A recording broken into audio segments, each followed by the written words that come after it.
महाराष्ट्र की सियासत से जुड़ी इस वक्त की बड़ी खबर मुख्यमंत्री को लेकर है। सीएम विवाद के बीच एकनाथ शिंदे की प्रेस कॉन्फ्रेंस होने वाली है। बस अब से कुछ देर बाद, थोड़ी देर में मीडिया से बात करने वाले हैं एकनाथ शिंदे की इस प्रेस कॉन्फ्रेंस की पर सबकी नजरें टिकी हुई हैं कि क्या कहते हैं इस प्रेस कॉन्फ्रेंस में एकनाथ शिंदे। सब ये जानना चाहेंगे क्योंकि एकनाथ शिंदे क्या मुख्यमंत्री पद को छोड़ेंगे या उसके लिए अपनी दावेदारी पेश कर रहे हैं, क्या चर्चा हो रही है, क्या ये सब जानकारी आज इस प्रेस कॉन्फ्रेंस में एकनाथ शिंदे द्वारा साझा की जाएगी। इसको लेकर लगातार अटकलें लगाई जा रही हैं।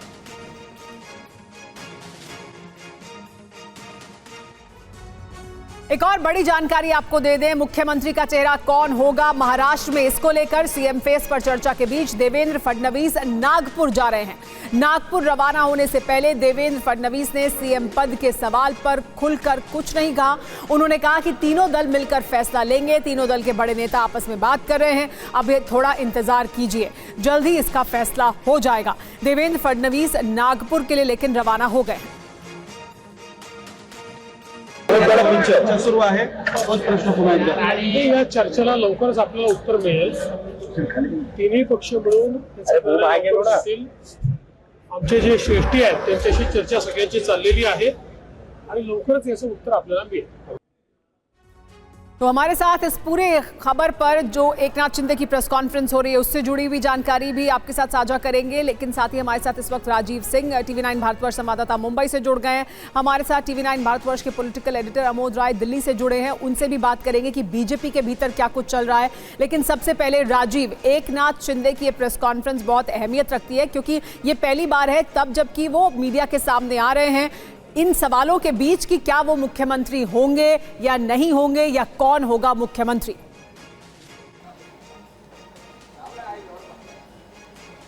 बिल्कुल, देखिए 23 तारीख को चुनावी नतीजे आए और जिस तरह की मेजॉरिटी मिली उसके बाद में पहले ही दिन से लगातार ये बात कही जाती रही है कि देवेंद्र फडणवीस जो है वही मुख्यमंत्री का चेहरा होंगे।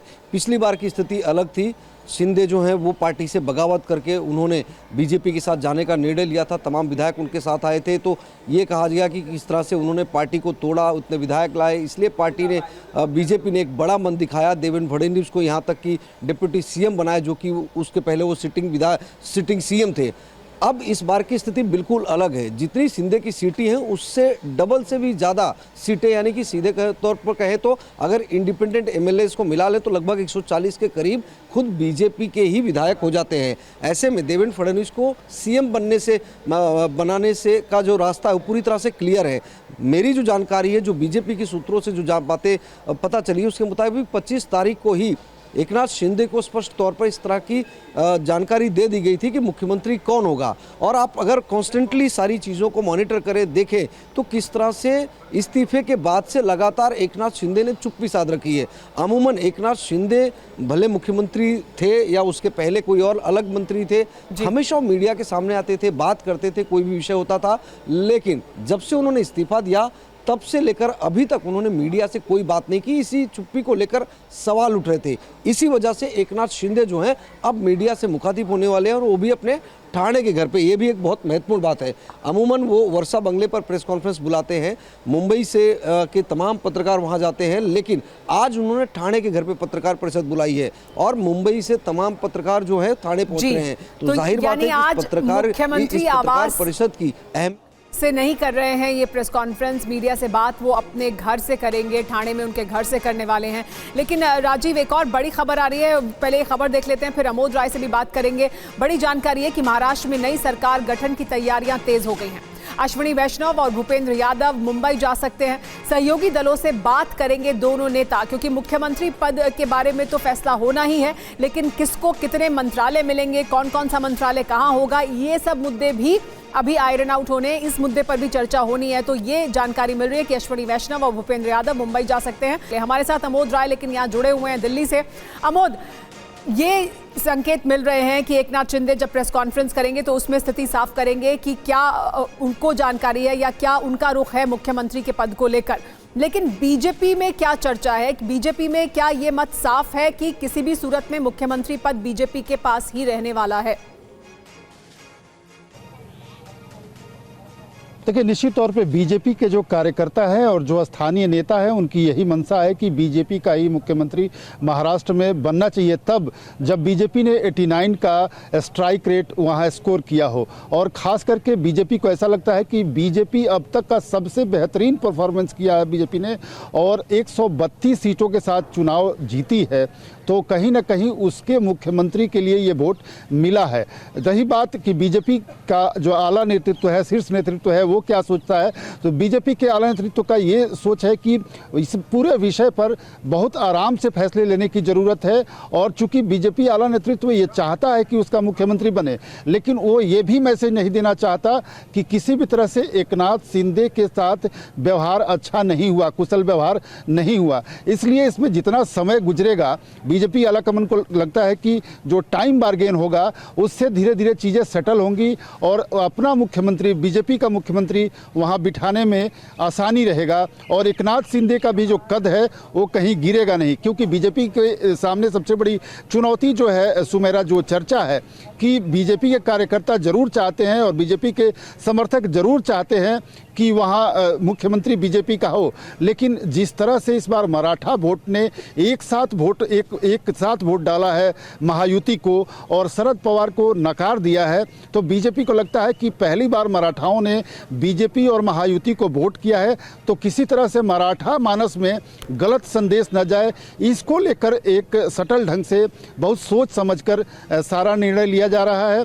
ये बात लगभग साफ है कि बीजेपी का ही मुख्यमंत्री बनेगा और इसके लिए अगले 48 घंटे में सब कुछ साफ भी हो जाएगा कि कब क्या क्या होने जा रहा है, उसका एक टाइमलाइन भी आ जाएगा। भले ही समय लगाकर फैसला लिया जाए, लेकिन बीजेपी की कोशिश यही है कि एक मुख्यमंत्री पद उनकी पार्टी की तरफ रहे, लेकिन दूसरी तरफ जो सहयोगी हैं यानी एकनाथ शिंदे, अजित पवार, उनको भी इस तरह से सम्मान दिया जाए कि ऐसा भाव ना जाए कि उनको नीचे रखा जा रहा है और बीजेपी अपने चेहरे को मुख्यमंत्री के तौर पर सामने रख रही है। इसको लेकर किस तरह की और बार्गेनिंग हो सकती है या क्या इसको लेकर चर्चा चल रही है, इस पर भी बात करेंगे। लेकिन इस बीच एक और बड़ी खबर है, वो बता देते हैं। महाराष्ट्र में सीएम चेहरे को लेकर शिवसेना शिंदे गुट के हवाले से एक बड़ी खबर आई है। शिंदे गुट की तरफ से कहा यह गया है कि चुनाव से पहले यह वादा किया गया था कि अगर महायुति को बहुमत मिलता है तो सीएम पद शिंदे गुट को दिया जाएगा। शिंदे गुट का दावा है कि तय हुआ था कि बीजेपी अधिकतम सीटों पर चुनाव लड़ेगी, लेकिन नतीजों के बाद सीटों की परवाह किए बगैर शिंदे सीएम बने रहेंगे। शिंदे खेमे से खबर यह भी है कि बीजेपी अगर शिवसेना को डेप्यूटी सीएम का पद ऑफर करती है तो शिंदे की जगह कोई चेहरा डेप्यूटी सीएम होगा, यानी शिंदे खुद डेप्यूटी सीएम नहीं होंगे। लेकिन महाराष्ट्र का अगला सीएम कौन होगा, सस्पेंस बरकरार है। वहीं इस बीच शिवसेना शिंदे गुट के विधायक संजय शिरसाट ने TV9 भारतवर्ष से खास बातचीत में क्या कहा, वो सुनिए। अलग अलग कयास लगाए जा रहे हैं। करीब करीब बीजेपी वाले कह रहे हैं कि जो फडणवीस है वो मुख्यमंत्री होंगे, या फिर और भी लोग तरह तरह की बातें कर रहे हैं। आप लोगों को क्या अभी लग रहा है? हम लोगों को कुछ नहीं लग रहा। हमने हमारी राय जो है ऊपर तक रखी है। मोदी साहब है, अमित शाह साहब है, उनको ये बात पता, उनके कान पे हमने डाली है। अभी को जो भी डिसीजन लेना है वो वरिष्ठ नेता लेंगे। क्या आप लोगों की पहले कोई डील हुई थी कि अगर प्रचंड बहुमत से आते हैं तो मुख्यमंत्री हमारा ही हो? देखो, ऐसी चुनाव में ऐसी डील नहीं होती। कमिटमेंट होती है किसी किसी को कमिटमेंट देने की। मुझे नहीं पता इसके बारे में। अगर उन्होंने कमिटमेंट दी होगी तो वो निभाएंगे जरूर। अब इस तरह के भी कयास लगाए जा रहे हैं कि अगर मुख्यमंत्री का पद भारतीय जनता पार्टी को जाता है तो ऐसे में एकनाथ शिंदे साहब अपनी पार्टी के किसी और नेता को डिप्टी सीएम का पद दे सकते हैं। तो उसके बारे में जो भी निर्णय है वो एकनाथ शिंदे साहब लेंगे। पार्टी के वो हमारे नेता है और हमने उनका चयन गठ नेता बोल के किया है। उनका निर्णय हमारे लिए बंधनकारक है। राजीव हमारे साथ लेकिन देखिए लगातार बने हुए। राजीव, ये जो जानकारी निकलकर सामने आ रही है, क्योंकि शिवसेना शिंदे गुट के अलग अलग नेता बयान दे रहे हैं, एकनाथ हैं तो सेफ है, एकनाथ के साथ सेफ है, इस तरह की बात कही गई। मुख्यमंत्री पद, जाहिर सी बात है, अपनी पार्टी में अपने नंबर बढ़ाने के लिए भी बहुत से नेता बहुत से बयान दे रहे हैं, लेकिन ये बयान या इस तरह की बात कहना कि ये वादा किया गया था कि सीटें कितनी भी आए शिंदे गुट से ही या शिंदे को ही मुख्यमंत्री बनाया जाएगा, और इस वजह से बीजेपी ज्यादा सीटों पर लड़ी, अगर उसका स्ट्राइक रेट ज्यादा है तो भी कोई प्रभाव नहीं पड़ता। क्या ये शिवसेना शिंदे गुट के भीतर एक बड़ी भावना है इस समय?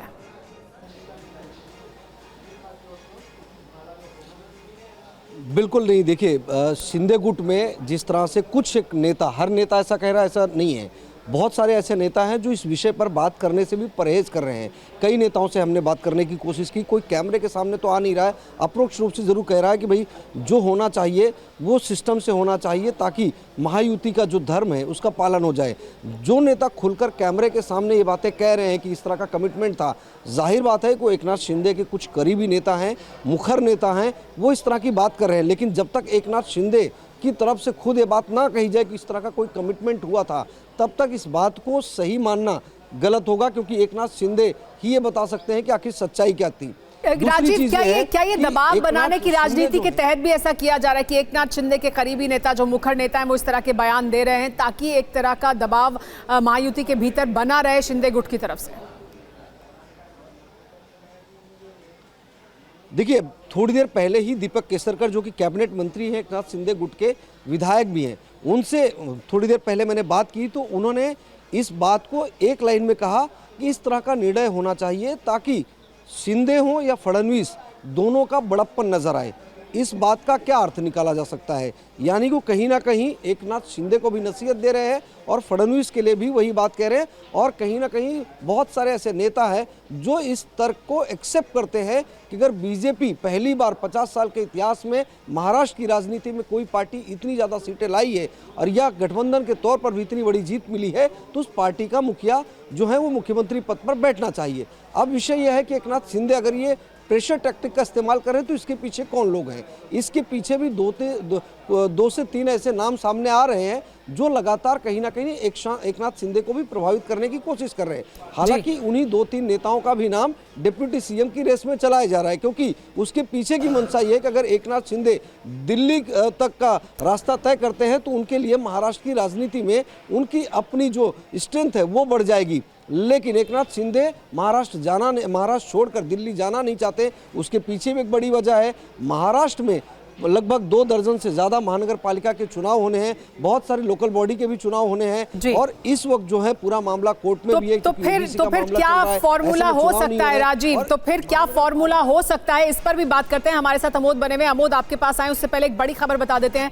सीएम पद पर बोले हैं सुधीर मुंगटीवार, सीएम पर आला कमान फैसला लेगा कहा है उन्होंने। तो आला कमान फैसला लेगा ये कहा जा रहा है तमाम नेताओं की तरफ से, सीएम पर आला कमान फैसला लेगा ये कहा सुधीर मुंगटीवार ने, अलग अलग बयान। मुंगटीवार साहब, सीएम पद को लेकर बहुत सारी चर्चाएं चल रही हैं। ये भी एक कयास है कि 5 साल तक फडणवीस साहब को मुख्यमंत्री पद देना तय हो गया है। क्या ये सचमुच तय हो गया या भी कुछ चर्चा चल रही है? देखो, क्या तय हुआ ये तो हमें पता नहीं लगेगा, क्योंकि तय बड़े वरिष्ठ स्तर पे होता है। तो वरिष्ठ स्तर का निर्णय 2-3 दिन में अपेक्षित है। राज्य को आगे बढ़ाने के लिए उचित निर्णय किए जाएंगे। भारतीय जनता पार्टी और महायुति सब साथ में मिलकर एक रूप, एक विचारों से हम आगे बढ़ेंगे। आला कमान फैसला लेगा, लेकिन अमोद बड़ा सवाल यह है कि फिर क्या फॉर्मूला होगा ऐसा जिसमें कि एकनाथ शिंदे का सम्मान भी बना रहे, उनका बड़प्पन भी बना रहे, क्योंकि ये लगातार चर्चा हो रही है कि वो डिप्टी सीएम का पद नहीं लेना चाहेंगे। केंद्र में आने के लिए भी उनके मन में शायद उस तरह का भाव नहीं है, क्योंकि वो महाराष्ट्र की राजनीति में सक्रिय रहना चाहते हैं। तो फिर क्या फॉर्मूला हो सकता है जिसमें फडणवीस मुख्यमंत्री हो या बीजेपी का मुख्यमंत्री हो और एकनाथ शिंदे का भी सम्मान और बड़प्पन उसी तरह से बना रहे? क्या इसको लेकर चर्चाएं हैं? क्या विकल्प हैं?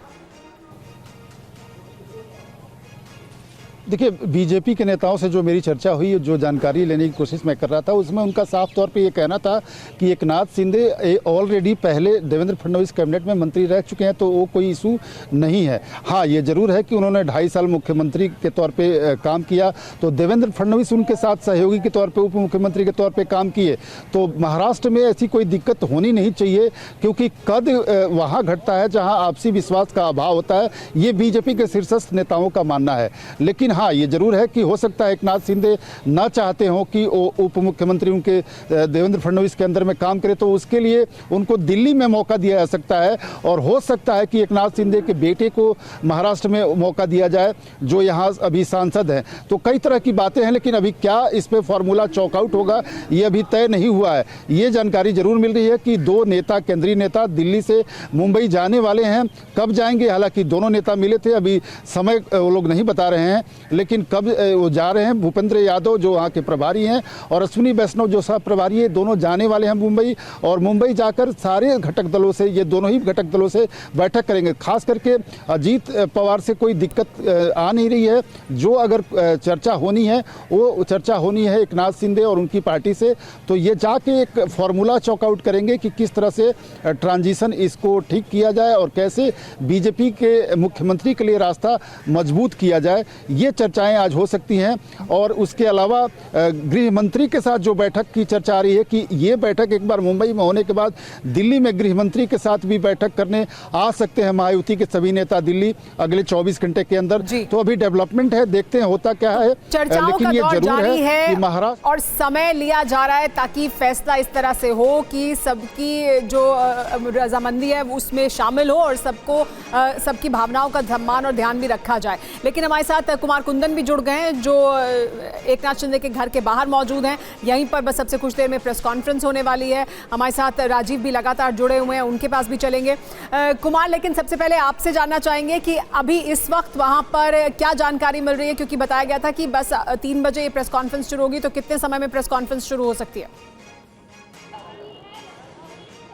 सुमेरा, मैं सिर्फ तस्वीरों के माध्यम से पहले आपको दिखाना चाहता हूं पूरा जो ठाणे में उनका घर है, उस घर के सामने में लगातार लोगों का जो है जमावड़ा धीरे धीरे बढ़ता जा रहा है और सबके बीच जो है पत्रकारों का भी जमावड़ा बढ़ता जा रहा है, क्योंकि एक बड़ी खबर की उम्मीद सब लोग कर रहे हैं और वो बड़ी खबर क्या होगी इसके बारे में किसी को कुछ पता नहीं है। क्या मुख्यमंत्री एकनाथ शिंदे, माफ़ी चाहूँगा, पूर्व मुख्यमंत्री एकनाथ शिंदे खुद अपने से कुछ बड़ा ऐलान करना चाहते हैं कि हमने सीएम मतलब बीजेपी का दे दिया या फिर कुछ और, या क्या होगा कुछ कहना मुश्किल है। इस सबके भी समर्थकों का जमावड़ा है, उनसे बात करने की कोशिश करते हैं। एक बात बताएं कि आप लोगों की क्या डिमांड है, अचानक से यहाँ भीड़ बढ़ गई है? नहीं, शिंदे साहब को मुख्यमंत्री बनाना चाहिए, हमारी डिमांड है। क्योंकि शिंदे साहब ने जो 2.5 साल उनको मिले उसमें जो उनको चांस मिला उसका उन्होंने सोना कर दिया। पूरा अलग अलग योजनाएं लाए, उसके वजह से आज शिंदे जो सरकार को जो इलेक्शन में यश मिले जो मिला है वो सब शिंदे साहब की वजह से मिला है। इसलिए शिंदे साहब मुख्यमंत्री होने चाहिए, हमारी डिमांड है। अच्छा, आप लोग इस बात को लेकर यहाँ पे पहुंचे कि मुख्यमंत्री दोबारा से फिर से एकनाथ शिंदे ही होना चाहिए? हाँ, एकनाथ शिंदे साहब भी मुख्यमंत्री बनने चाहिए, इसकी वजह से हम लोग आए हैं। आखिर क्यों ऐसा क्यों लग रहा है कि एकनाथ शिंदे को ही दोबारा फिर से मुख्यमंत्री बनाया जाना चाहिए? अच्छी बात बनना चाहिए, उन्हीं को होना चाहिए। उन्हीं को होना चाहिए। उसके पीछे की वजह क्या लगती है आप लोगों को? नहीं, शिंदे साहब ने जो 2.5 साल में जो काम किया, जो योजनाएं लाई अलग अलग, उसके वजह से जो गवर्नमेंट आ गई है, जो इतने सीट्स मिले उसके वजह से आ गए। तो और उनके जैसा काम करने वाला सीएम देश को, महाराष्ट्र को वापस मिलने वाला तो कुमार कुंदन, मतलब जो समर्थक इकट्ठा हो रहे हैं उनकी भावना ये है कि एकनाथ शिंदे के नेतृत्व में जो काम किया सरकार ने उसकी वजह से भी इस तरह की सफलता मिली है महायुति को।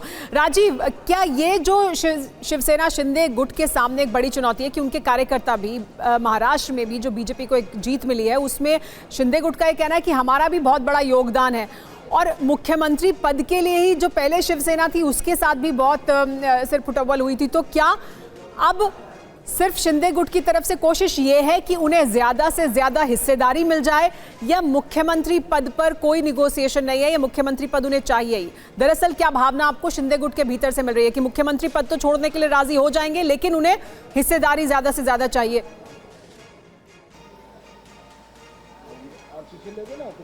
देखिए, उसका एक तरीका यह भी होता है कि अपनी नाराजगी को चुप रहकर जाहिर करना। लगभग कमोबेश वो इसी तरीके से एकनाथ शिंदे जो हैं अपनी नाराजगी जाहिर कर रहे हैं, क्योंकि एक बात तो उन्हें भी अच्छे से पता ही होगी कि जब 132 से ज्यादा विधायक जो है इस वक्त बीजेपी के पास राजीव, आपको रोक रहे हैं, एक बार वापस कुमार कुंदन का रुख करते हैं, वहां पर बहुत गतिविधियां हैं इस वक्त। जी कुमार, क्या तस्वीरें आप देख पा रहे हैं?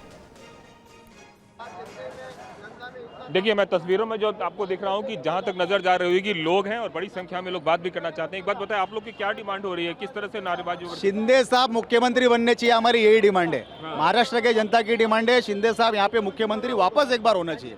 उनका चेहरा लेके आप गए थे पब्लिक में, आज पब्लिक बोल रही है कि उनको वापस सीएम बनाइए आप।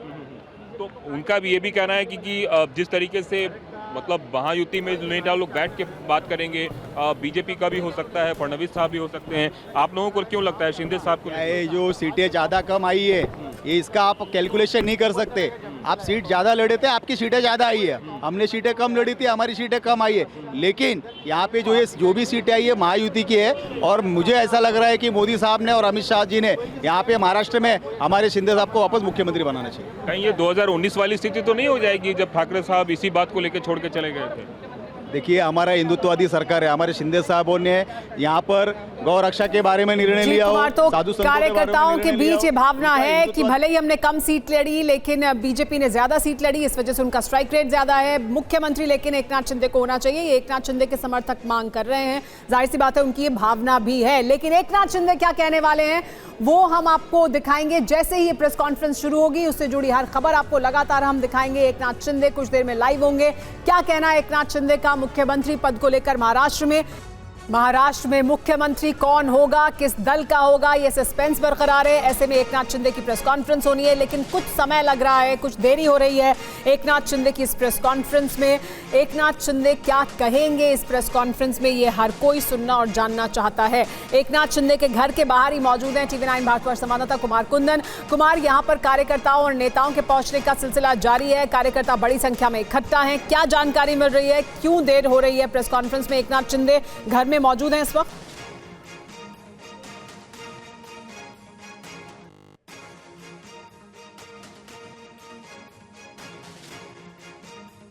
कुमार कुंदन का रुख करेंगे क्योंकि वो एकनाथ शिंदे के घर के बाहर ही मौजूद हैं। ठाणे का जो घर है एकनाथ शिंदे का, वहां से वो प्रेस कॉन्फ्रेंस करने वाले हैं।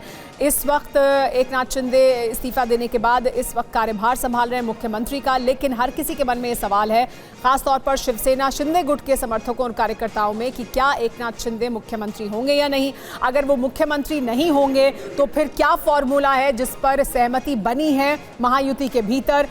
हालांकि इसके बाद सवाल यह भी है कि बीजेपी का मुख्यमंत्री होगा तो कौन होगा, क्या देवेंद्र फडणवीस ही वो चेहरा हैं। लेकिन कुमार कुंदन हमारे साथ जुड़ गए। कुमार, क्या जानकारी मिल रही है, क्यों देरी हो रही है प्रेस कॉन्फ्रेंस में? देखिए, प्रेस कॉन्फ्रेंस की बात करूं तो अभी एंट्री वगैरह शुरू हो गया है। एक बार जरा तस्वीरों में आपको मैं दिखा दूं, और मुझे लगता है कि अगले 10 से 15 मिनट में प्रेस कॉन्फ्रेंस शुरू हो जाएगी। बहुत मतलब लोगों को ऐसी आशंका है कि कोई बड़ी खबर या कोई बड़ा ऐलान कर सकते हैं एकनाथ शिंदे, इसलिए यहाँ पे इतनी बड़ी संख्या में यहाँ पे लोग आ रहे हैं और प्रेस कॉन्फ्रेंस के लिए।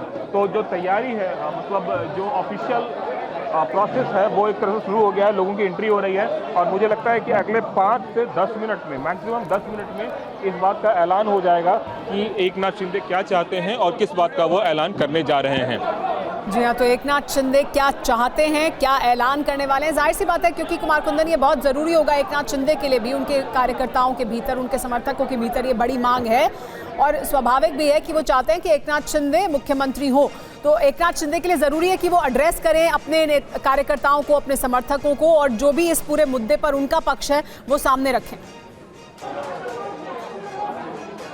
निश्चित रूप से सुमेरा, मैं आपको बताना चाहूंगा कि जगह बहुत इंपॉर्टेंट है। वो ठाणे ही उन्होंने क्यों चुना प्रेस कॉन्फ्रेंस करने के लिए, आपको समझना पड़ेगा। अगर चाहते तो वर्षा बंगलों पर भी प्रेस कॉन्फ्रेंस कर सकते थे, लेकिन उन्होंने ठाणे एक जगह चुना। ये वो जगह है जहां से वो चुनाव लड़ते हैं, ये वो जगह है जहां वो रहते हैं। उन्होंने अपने घर को चुना इस चीज़ के लिए, और समर्थकों का हुजूम हमने आपको तस्वीरों में दिखाया ही।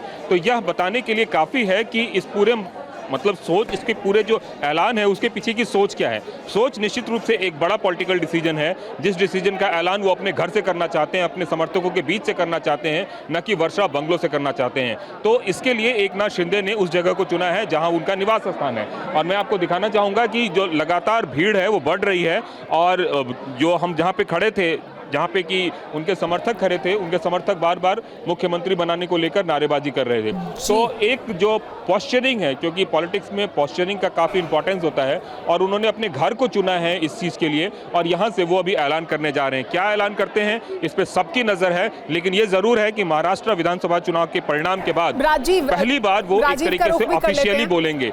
जिस दिन राजीव का रुख भी कर लेते हैं। जाहिर सी बात है ये पहला इस तरह का प्रेस कॉन्फ्रेंस कर आधिकारिक बयान होगा एकनाथ शिंदे की तरफ से जीत के बाद, और इस तरह की जो जीत मिली महायुति को, उसके बाद ये बड़ा बयान उनकी तरफ से आएगा। तब जबकि सवाल लगातार हो रहे हैं कि क्या रुख होगा उनका मुख्यमंत्री पद को लेकर।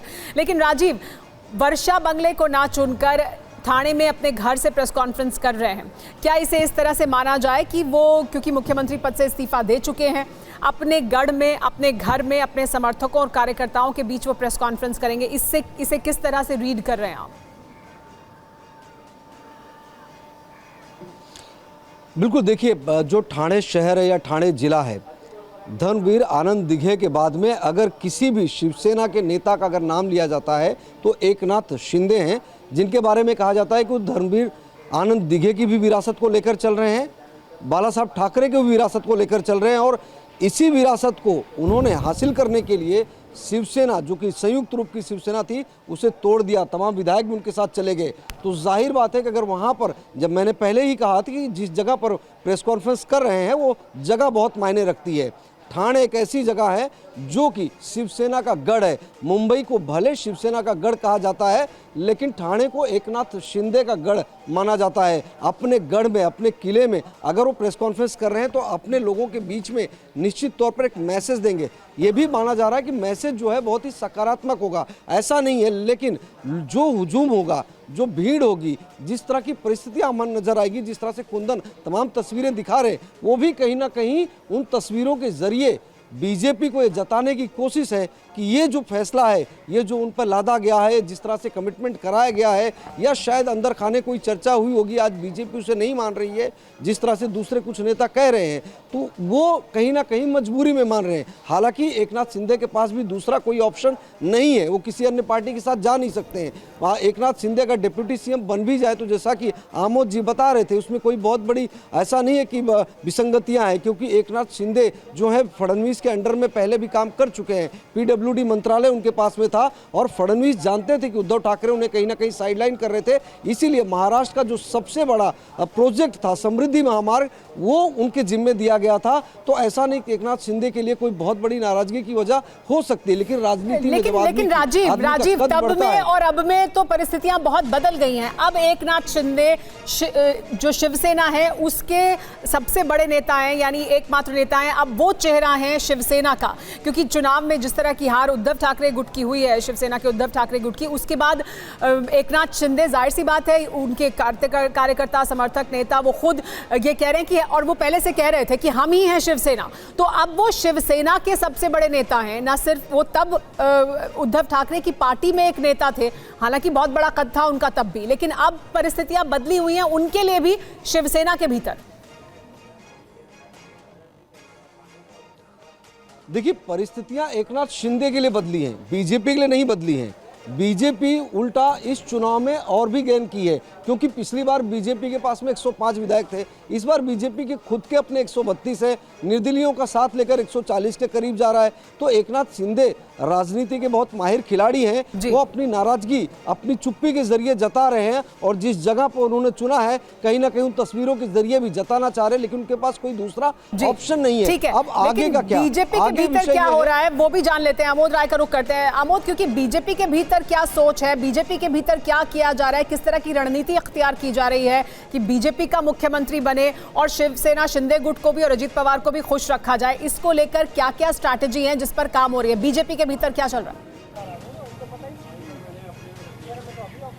देखिए, बीजेपी किसी भी तरह से ये चाहती है कि एक मैसेज ये पूरे देश में जाए कि महायुति एक है और बीजेपी अपने घटक दलों के साथ अन्याय नहीं करती है, हमेशा न्याय करती है, और उसके साथ ही वहाँ सरकार में मुख्यमंत्री भी अपना बनाना चाहती है। तो निश्चित तौर पे ये एक बहुत बड़ा टास्क है जिसको अंजाम देने में थोड़ा वक्त लग रहा है ज़रूर, और बीजेपी इस बात को जानती है कि जैसे जैसे समय बीतेगा तो वैसे वैसे जो शिवसेना सैनिक हैं उनके मन में भी थोड़ी सी जो आवेग है वो ठंडी होगी, और बीजेपी कार्यकर्ता भी ठंडे होंगे, और उस दिशा में जो सत्ता का हस्तांतरण है, मुख्यमंत्री पद का हस्तांतरण है, वो बहुत आसान हो जाएगा करना। इसलिए ये जो एक लंबा समय लिया जा रहा है, बताया जा रहा है कि 30 तारीख के आसपास वहाँ शपथ ग्रहण अब हो सकता है। तो ये कालखंड जब गुजरेगा तो कार्यकर्ता और नेताओं की जो भावना है वो थोड़ी ठंडी पड़ेगी, और उसमें फैसले जो लिए जाएंगे सोच समझ कर, तो उसको लेकर किसी को आपत्ति नहीं होगी। बीजेपी, लेकिन बिहार का फॉर्मूला या बिहार जैसा फॉर्मूला महाराष्ट्र में क्यों नहीं, इसके पीछे क्या सोच है?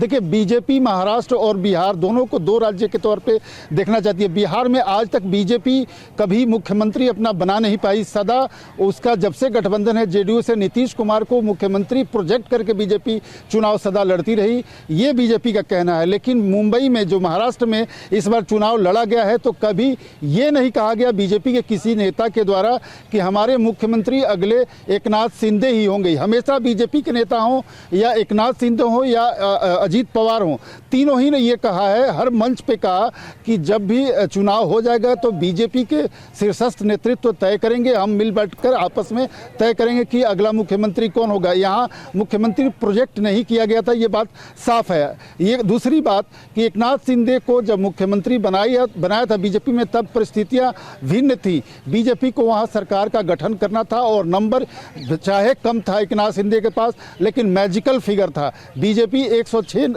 सदस्य लेकर वहाँ सरकार गठित नहीं कर सकती थी। उद्धव ठाकरे ने जिस तरह से उनको बीजेपी को धोखा दिया था, जैसा बीजेपी बताती रही थी, तो उसको लेकर उसको कहीं ना कहीं ये बताना था कि देखो हम तुम्हारी पार्टी से एक नई पार्टी खड़ा करके वहाँ सत्ता खड़ा कर सकते हैं। लेकिन इस बार की परिस्थितियाँ भिन्न है। इस बार सिर्फ बीजेपी अकेले वहाँ चुनाव नहीं लड़ी है। मैं आपको बताना चाहूँगा कि एक संघ जो आरएसएस है, वो भी एक बड़ा स्टेक होल्डर है इस पूरे चुनाव में। हालांकि उस फ्रंट पे कभी नहीं आएगा, लेकिन कहा जा रहा है महाराष्ट्र के इस जीत में, इतनी बड़ी जो जीत महायुति को मिली हो, न सिर्फ बीजेपी बल्कि शिवसेना और एनसीपी को भी जो बड़ी जीत मिली है। कुमार कुंदन का रुख कर लेते हैं, लेकिन अमोद, तो संघ की पसंद का भी ध्यान रखा जाएगा। संघ की तरफ से भी एक दबाव होगा कि कौन होगा मुख्यमंत्री। लेकिन कुमार कुंदन का रुख करते हैं जो एकनाथ शिंदे के घर पर मौजूद हैं। कुमार, प्रेस कॉन्फ्रेंस बस शुरू ही होने वाली है, लेकिन हर किसी के मन में यही सवाल है, जाहिर सी बात है वहां पर मौजूद कार्यकर्ताओं और समर्थकों के मन में भी, कि क्या कहने वाले हैं एकनाथ शिंदे, क्या संकेत मिल रहा है? देखिए, सबसे पहले मैं आपको एक अपडेट बता दूं, प्रेस कॉन्फ्रेंस का वेन्यू चेंज किया गया है। पहले प्रेस कॉन्फ्रेंस एक कमेटी रूम में होने वाली थी, लेकिन संख्या वगैरह को ध्यान में रखते हुए अब इसका वेन्यू चेंज किया जा रहा है। और जो जहां रहते हैं ठाणे में, जिस अपार्टमेंट में, लुइस वाड़ी में, उसके ठीक पीछे के लॉन में सबको शिफ्ट किया जा रहा है। और चूंकि संख्या बहुत ज़्यादा है, बहुत सारे लोग आ गए हैं और उनके समर्थक भी कई सारे हैं, पत्रकार भी हैं, सबको लगता है कि बहुत बड़ी एक वो ऐलान करने वाले हैं और उस ऐलान के तहत सबकी नज़र जो है इस प्रेस कॉन्फ्रेंस पर है। तो ऐसे में सबकी ये भी सोच है, देखिए आज हमारी शिवसेना के नेताओं से बात हो रही थी, उनका साफ कहना था कि कमिटमेंट की बात हो या फिर प्रॉमिसिंग की बात हो, चुनाव के पहले कई तरह के कमिटमेंट हुए हैं, लेकिन उस कमिटमेंट पे कौन किस तरीके से अपनी बात रख रहा है यह देखना दिलचस्प होगा। और अब भारतीय जनता पार्टी ये चाह रही है कि सब कुछ बहुत आसानी से, सब कुछ बहुत सलीके से, बिना किसी हो हल्ला के हो जाए। लेकिन जो स्थिति बन रही है, उस स्थिति में क्या परिस्थिति बनेगी इसका कहना बहुत ही मुश्किल है, खास करके तब जब कोई भी अपने पद से पीछे हटने को तैयार नहीं है। आपने देखा होगा कि अगर हम बात करें तो जिस दिन से चुनाव परिणाम आया है, चुनाव परिणाम जिस समय आ रहा था उस वक्त एकनाथ शिंदे बात किए थे, उसके बाद से उन्होंने चुप्पी साध ली थी और उसके बाद से उन्होंने कोई बात नहीं की। आज पहली बार बताया जा रहा है कि ऑफिशियली कुमार आप पहुंचे, क्योंकि वेन्यू चेंज किया गया है, तो कुमार कुंदन उस जगह पर पहुंच रहे हैं जहां पर अब प्रेस कॉन्फ्रेंस होगी। तो कुमार, आप वहां पर पहुंचे, आपका वापस रुख करेंगे। लेकिन इस बीच अमोद, एक और जानकारी मिल रही है कि बीजेपी भी प्रेस कॉन्फ्रेंस करने वाली है। पहले ये खबर बता दें, फिर आपके पास आएंगे। शिंदे की पीसी के बाद बीजेपी भी प्रेस कॉन्फ्रेंस करेगी, यानी एकनाथ शिंदे पहले प्रेस कॉन्फ्रेंस करेंगे और उसके बाद बीजेपी की तरफ से प्रेस कॉन्फ्रेंस होगी। क्या इसे माना जाए कि पहले शिंदे को मौका दिया गया है कि वो अपनी बात सबके सामने रखें? अमोद, क्या इस वजह से शिंदे की प्रेस कॉन्फ्रेंस पहले हो रही है और उसके बाद बीजेपी प्रेस कॉन्फ्रेंस करेगी कि शिंदे पहले बात सामने रखें, सबको, अपने समर्थकों को, कार्यकर्ताओं को संदेश दें और फिर बीजेपी की तरफ से प्रेस कॉन्फ्रेंस होगी? तो क्या माना जाए कि फॉर्मूला तय हो चुका है जिसके बाद ये प्रेस कॉन्फ्रेंस का सिलसिला शुरू हुआ है? ये संभव है कि कुछ फार्मूला वर्कआउट हो चुका हो और इसकी घोषणा स्वतः शिंदे साहब से कराई जाए, ये रणनीति बनी हो और इसके तहत ही ये प्रेस कॉन्फ्रेंस आयोजित किया गया है। क्योंकि मैं आपको बताऊं कि एक और पीसी हो रही है, तकरीबन शिंदे साहब की पीसी के 15-20 मिनट बाद जो एक महाराष्ट्र के नेता हैं वो आज पीसी करेंगे महाराष्ट्र सदन में। बीजेपी की 4:30 बजे के आसपास प्रेस कॉन्फ्रेंस रखी गई है। तो अठावले जो कल भी बोले थे कि एकनाथ शिंदे को मुख्यमंत्री पद छोड़कर देवेंद्र फडणवीस को मुख्यमंत्री पद दे देना चाहिए, स्मूथ ट्रांजिशन होना चाहिए। कल उन्होंने बोला था और आज फिर वो एक पीसी रखा है, उन्होंने प्रेस कॉन्फ्रेंस रखा है, महाराष्ट्र सदन के अंदर रखा है, और जैसे एकनाथ शिंदे का प्रेस कॉन्फ्रेंस खत्म होगा उसके बाद उनकी पीसी होगी। तो ये संभव है कि कुछ इन पीसीओ के बीच आपस में तारतम्यता हो, और ये भी हो सकता है कि संयोग है कि एक साथ अलग अलग समय पे पीसी रखी गई हो। लेकिन ये जरूर है कि लगातार ये बैठकों का दौर, प्रेस कॉन्फ्रेंस होगी ऐसी जानकारी मिल रही है। और नागपुर के लिए देवेंद्र फडणवीस कुछ समय पहले रवाना हुए थे। जब उनसे बात की गई थी तो उन्होंने मुख्यमंत्री पद को लेकर भी कहा कि सब बात कर रहे हैं आपस में शीर्ष नेता तीनों दलों के, और जल्दी इस पर जो भी फैसला होगा वो सबके सामने आ जाएगा। तो नागपुर में प्रेस कॉन्फ्रेंस के क्या मायने?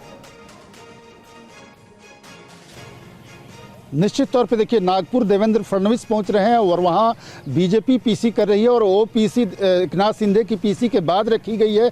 तो इसको मान सकते हैं हम कि कोई फार्मूला वर्कआउट हो गया है। पहले शिंदे साहब उसकी घोषणा करेंगे, उसके बाद अगली पीसी में देवेंद्र फडणवीस उसको इंडोर्स कर सकते हैं वहाँ पे, या देवेंद्र फडणवीस की तरफ से बीजेपी का कोई दूसरा नेता, बड़ा नेता वहाँ इंडोर्स कर सकता है इस बात को। तो ये एक स्ट्रेटजी का हिस्सा हो सकता है। लेकिन ये जरूर है कि दोनों ही पीसी का जो समय है उसमें 1 घंटे का जो गैप दिखाया जा रहा है, 1.5 घंटे का, तो ये एक रणनीति का हिस्सा हो सकता है। थोड़ी देर वेट करेंगे। एक बार फिर कुमार कुंदन का रुख करते हैं, क्योंकि हर किसी को जानना ये पहले है कि एकनाथ शिंदे क्या कहते हैं प्रेस कॉन्फ्रेंस में। हालांकि अमोद आपके पास मैं वापस आऊंगी और ये भी जानेंगे कि आमतौर पर बीजेपी जब मुख्यमंत्री पद का या ऐसा कोई बड़ा ऐलान करती है तो बीजेपी कार्यालय मुख्यालय से, चाहे वो मुंबई में हो या दिल्ली में हो, वहां से इसका ऐलान किया जाता है, यानी मुंबई से इसका ऐलान होता है। अब नागपुर से अगर बात हो रही है प्रेस कॉन्फ्रेंस की, तो ये किस सिलसिले में हो सकती है, इस पर बात करेंगे। लेकिन कुमार, यहां अब एकनाथ शिंदे की प्रेस कॉन्फ्रेंस शुरू होने वाली है, लेकिन किस तरह की चर्चा वहां पर है? क्योंकि एकनाथ शिंदे की तरफ से या उनकी पार्टी के कई नेताओं की तरफ से इस तरह के बयान दिए गए, जिससे ऐसा लग रहा है कि उनकी तरफ से पूरी सहमति नहीं है कि मुख्यमंत्री वो ना हो। देखिए, अगर सहमति की बात होती सुमेरा, तो तीनों लोग एक साथ बैठ के प्रेस कॉन्फ्रेंस करते हैं। आपको याद होगा जिस दिन चुनाव परिणाम आया था उस दिन वर्षा बंगलों पे देवेंद्र फडणवीस, एकनाथ शिंदे, अजीत पवार, रामदास अठावले, पीयूष गोयल, तमाम नेता एक साथ बैठ के उन्होंने प्रेस कॉन्फ्रेंस की थी। लेकिन आज की स्थिति ये हो रही है कि नागपुर में देवेंद्र फडणवीस प्रेस कॉन्फ्रेंस करने जा रहे हैं 4:30 बजे, और इस वक्त मैं जहां थाने में खड़ा हूं यहां पे एकनाथ शिंदे प्रेस कॉन्फ्रेंस करने जा रहे हैं। तो ये बताता है कि दोनों अगर अलग अलग प्रेस कॉन्फ्रेंस कर रहे हैं तो कुछ तो ऐसी बात है जो अपनी बात को अलग अलग तरीके से रख रहे हैं। देवेंद्र फडणवीस अगर आरएसएस के गढ़ में जाके अपनी बात रख रहे हैं, तो ठाणे में जो है अगर मैं बात करूं एकनाथ शिंदे की, तो वो अपने गढ़ में रख के अपनी बात कर रहे हैं। तो मैसेज बहुत क्लियर है, लेकिन क्या मैसेज देना चाहते हैं इसके बारे में किसी को कुछ भी पता नहीं है, सिवाय इसके जिन्हें मैसेज देना है। तैयारियां लगभग पूरी हो चुकी हैं। मुझे ऐसा लगता है कि अगले 10 मिनट में, 10 से 15 मिनट में एकनाथ शिंदे आएंगे और अपनी बात जनता के बीच रखेंगे। लेकिन भीड़ और लोगों का हुजूम और पत्रकारों की ये जो गहमागहमी है, यह बता रहा है कि किस तरीके से यहाँ पे एक बड़ी जो है राजनीतिक घटना होने जा रही है, जब राजनीतिक घटना का ऐलान होने जा रहा है, जिसको लेकर यहाँ पे लोग जुटे हुए हैं। और उसके ठीक एक बात और भी, जैसा कि हमारे अपने सहयोगी आमोद जी ने बोला कि रामदास अठावले भी वहाँ प्रेस कॉन्फ्रेंस करने जा रहे हैं। तो महायुति के घटक दल के सभी नेता एक के बाद एक अगले 2 घंटे के अंदर प्रेस कॉन्फ्रेंस कर रहे हैं। इसका कोई ना कोई मायने और मतलब है। क्या मायने है, क्या मतलब है, इसके लिए हमें थोड़ा इंतजार करना चाहिए। सुमेरा। राजीव, एक के बाद एक प्रेस कॉन्फ्रेंस, यानी पहले एकनाथ शिंदे प्रेस कॉन्फ्रेंस करेंगे, फिर देवेंद्र फडणवीस के बारे में कहा जा रहा है कि नागपुर में बीजेपी की प्रेस कॉन्फ्रेंस होगी, रामदास आठवले एक प्रेस कॉन्फ्रेंस करने वाले हैं। तो ये अलग अलग प्रेस कॉन्फ्रेंस के क्या मायने निकाले जा सकते हैं? देखिए, पहले तो थोड़ा सा करेक्शन कर दूं, देवेंद्र फडणवीस कोई प्रेस कॉन्फ्रेंस नहीं कर रहे हैं। चंद्रशेखर बावनकुले, जो कि महाराष्ट्र बीजेपी के अध्यक्ष है, वो आज अपने गृह क्षेत्र में हैं, नागपुर में, और वहीं पर एकनाथ शिंदे की प्रेस कॉन्फ्रेंस के बाद में मीडिया से मुखातिब होंगे। अब चाहे उसे मीडिया से बात करना थोड़ी देर के लिए कह लीजिए, कुछ सवालों का जवाब देना, या फिर प्रेस कॉन्फ्रेंस भी कह सकते हैं। लेकिन दरअसल मीडिया में जिस तरह की अटकलें चल रही है, जिस तरह से बयानबाजियां हो रही हैं, उसको लेकर अब एकनाथ शिंदे की तरफ से भी अगर उसी तरह के बयान आते हैं, कुछ आता है, तो उस पर चंद्रशेखर बावनकुले चूंकि बहुत ही सधे हुए नेता है, बहुत ही सधी हुई टिप्पणी करते हैं। तो बीजेपी में चूंकि देवेंद्र फडणवीस के बाद में चंद्रशेखर बावनकुले के पास में वो अधिकार है कि वो महाराष्ट्र प्रदेश बीजेपी की जो भूमिका है वो स्पष्ट तरीके से रख सकते हैं। इसलिए बावनकुले नागपुर में होते हुए भी अपनी बात रख सकते हैं। हालांकि मुंबई में महाराष्ट्र बीजेपी के दफ्तर में कई बड़े नेता मौजूद हैं, लेकिन बावनकुले अगर प्रीसी कर रहे हैं तो कहीं ना कहीं काउंटर करेंगे, देखेंगे, पहले सुनेंगे, जानेंगे कि एकनाथ शिंदे क्या बात कह रहे हैं। राजीव, अगर इस बात को, इस जानकारी को भी माना जाए कि चंद्रशेखर बावनकुले नागपुर में हैं और वहां पर वो एकनाथ शिंदे की प्रेस कॉन्फ्रेंस के बाद मीडिया से बात करेंगे, तो इससे भी साफ तौर पर संकेत ये मिल रहा है कि ऐसा नहीं है कि एक पेज पर हैं दोनों, यानी जो एकनाथ शिंदे कहने वाले हैं उसका एक काउंटर बीजेपी की तरफ से फिर आने वाला है। क्या इसको इस तरह से देखा जाए फिर? बिल्कुल, काउंटर तो माना ही जाएगा, चाहे अब सकारात्मक हो या फिर नकारात्मक हो, क्योंकि अगर एकनाथ शिंदे की प्रेस कॉन्फ्रेंस के बाद में, अभी प्रेस कॉन्फ्रेंस हुई भी नहीं है, अमूमन एकनाथ शिंदे के बारे में कहा जाता है कि थोड़ा सा उनका जो समय होता है, जो टाइम टेबल होता है, उसमें लेट लतीफ़ हो जाता है, बहुत ही सामान्य सी बात है। और आज भी 3 बजे का समय दिया गया था, अभी तक प्रेस कॉन्फ्रेंस शुरू नहीं हो पाई है। हालांकि आज स्थितियाँ अलग हैं, वहाँ पर हज़ारों की संख्या में तमाम कार्यकर्ता मौजूद हैं, लेकिन उसके बावजूद भी अभी तक प्रेस कॉन्फ्रेंस नहीं हुई। लेकिन नागपुर में बीजेपी की प्रेस कॉन्फ्रेंस प्लान हो गई है। जिस तरह से अमोद जी बता रहे हैं कि महाराष्ट्र सदन में दिल्ली में रामदास आठवले मीडिया से बात करने वाले हैं, तो जाहिर बात है कि कहीं ना कहीं काउंटर करने की कोशिश है। सवाल यह है कि एकनाथ शिंदे कहते क्या है। अगर वो कहते हैं कि हमें फैसला मंजूर है तो बीजेपी कहेगी हम उसका स्वागत कर रहे हैं। अगर वो कहेंगे कि नहीं अभी हमारी बातचीत चल रही है, तो चंद्रशेखर बावनकुले भी, कल मैंने चंद्रशेखर बावनकुले से भी बात की थी, उन्होंने ऑन रिकॉर्ड कहा कि हमारी बातचीत चल रही है, महायुति में सब ठीक ठाक है, तो काउंटर करेंगे। लेकिन काउंटर किस तरह का होगा, जो यही हर कोई जानना चाहेगा राजीव की क्या कहते हैं एकनाथ शिंदे, और फिर उसके बाद बीजेपी की तरफ से जो प्रेस कॉन्फ्रेंस होगी चंद्रशेखर बावनकुले जो करने वाले हैं उसमें क्या कहा जाएगा। लेकिन अमोद, इसको किस तरह से समझा जाए, क्योंकि बहुत से संकेत हैं। इसमें एक संकेत है कि वो वर्षा पर नहीं, यानी मुख्यमंत्री आवास पर नहीं, लेकिन अपने गढ़ में, अपने घर में प्रेस कॉन्फ्रेंस कर रहे हैं एकनाथ शिंदे। वहीं दूसरी तरफ नागपुर में चंद्रशेखर बावनकुले मौजूद है, तो वहां पर वो मीडिया के सवालों का जवाब देंगे। एकनाथ शिंदे की प्रेस कॉन्फ्रेंस के बाद रामदास आठवले एक प्रेस कॉन्फ्रेंस करेंगे। तो इनके क्या मायने निकाले जा सकते हैं, क्या समझा जा सकता है इससे इस समय? देखिए, शिंदे साहब अपने घर पे प्रेस कॉन्फ्रेंस कर रहे हैं और वो क्यों कर रहे हैं ये तो नहीं बता सकता, लेकिन ये ज़रूर है कि थाने में शिंदे साहब बहुत कंफर्टेबल रहते हैं। दिल्ली में भी मुलाकात का सिलसिला जारी है। जेपी नड्डा ने मुलाकात की है गृह मंत्री अमित शाह के साथ। दिल्ली में भी मुलाकात का सिलसिला जारी है। शिंदे की पीसी से पहले ये बड़ी मुलाकात हुई है।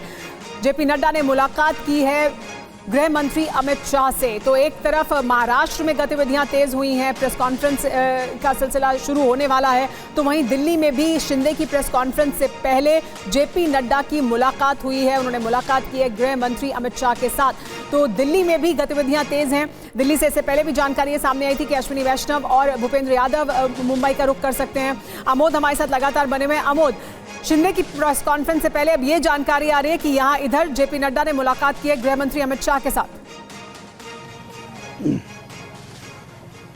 जी, निश्चित तौर पे जेपी नड्डा और गृह मंत्री की मुलाकात आज दोपहर में इससे पहले भी हुई थी, एक बार अभी हुई है।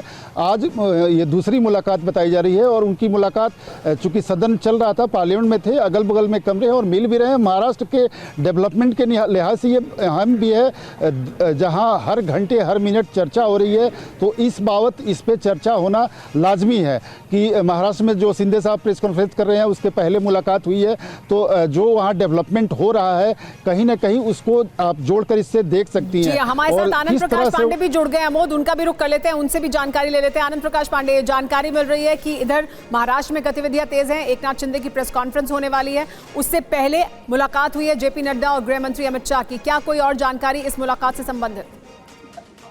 जी देखिए, एकनाथ शिंदे की जो प्रस्तावित 3 बजे की प्रेस कॉन्फ्रेंस होनी थी, जैसे ही जानकारी उसकी बीजेपी आला कमान को मिली, उसके बाद दिल्ली में संसद भवन में गृह मंत्री अमित शाह और जेपी नड्डा की मुलाकात हुई। लगभग आधे घंटे से ज्यादा ये मुलाकात चली है। बताया जा रहा है कि महाराष्ट्र को लेकर दोनों नेताओं के बीच में ये लंबी चर्चा हुई है इसमें, और ये जानकारी मिल रही है कि कल जो है देवेंद्र फडणवीस, एकनाथ शिंदे और अजीत पवार दिल्ली आ सकते हैं। इस बैठक को लेकर जब हमने बीजेपी के वरिष्ठ नेताओं से पूछा तो उन्होंने कहा कि पहले आप एकनाथ शिंदे की प्रेस कॉन्फ्रेंस सुनिए, उसके बाद बात करते हैं। यानी कि बीजेपी कॉन्फिडेंट है कि एकनाथ शिंदे कोई बड़ा कदम नहीं उठाएंगे जो गठबंधन के खिलाफ होगा।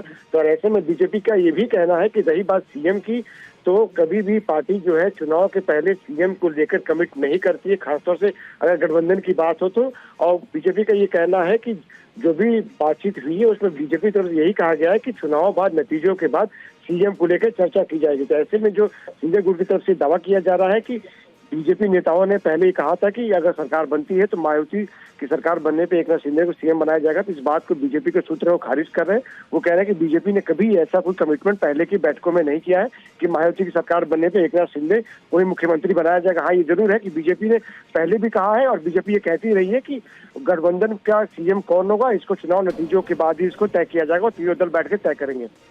जी हाँ, तो तीनों दल बैठकर तय करेंगे। ये बीजेपी की तरफ से एक बार फिर सूत्रों के हवाले से जानकारी मिल रही है। कहा गया था, लगातार ये कहा गया था कि तीनों दल मिलेंगे, बात करेंगे चुनाव नतीजों के बाद, और उसका सिलसिला जारी है। लेकिन एक बड़ी बात जो आनंद हमें बता रहे हैं वो ये कि बीजेपी की तरफ से ये भी कहा जा रहा है कि पहले आप एकनाथ शिंदे की प्रेस कॉन्फ्रेंस को सुने। यानी कॉन्फिडेंट दिखाई दे रही है बीजेपी की एकनाथ शिंदे जो कुछ कहने वाले हैं वो सकारात्मक होगा।